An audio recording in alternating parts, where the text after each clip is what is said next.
If you want to prepare easily, cook quickly, save fuel and eat well, stay tuned.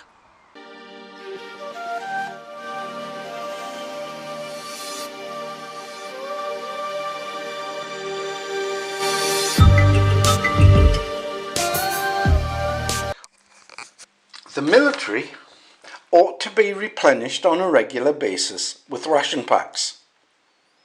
A prepper will have his expensive long life foods with him.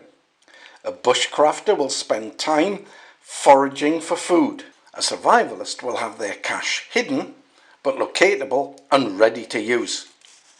Regardless of what happens, food needs to be prepared, and cold soaking of ordinary food may be the way forward in many cases.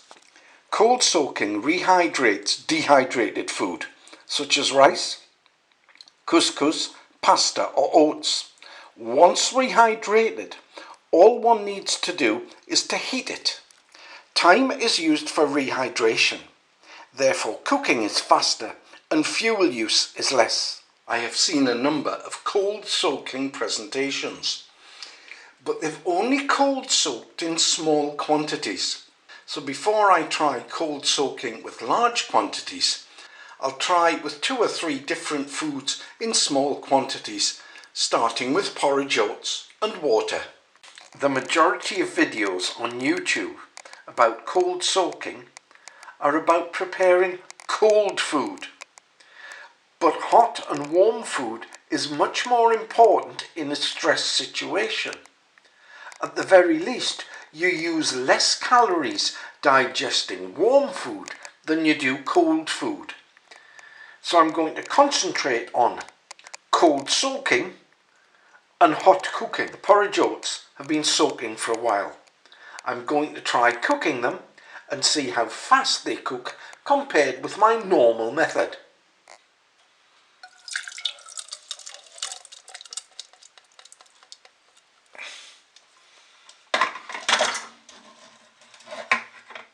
Although not timed, the porridge has cooked much faster than I expected.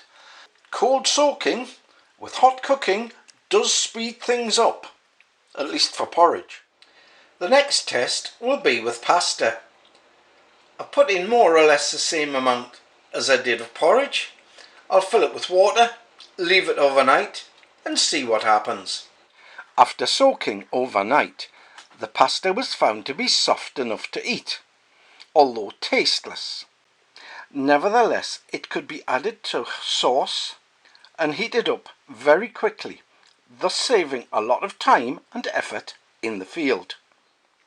One problem that I had not expected is that it is very easy to let the pasta soak for too long so it becomes soft and slimy.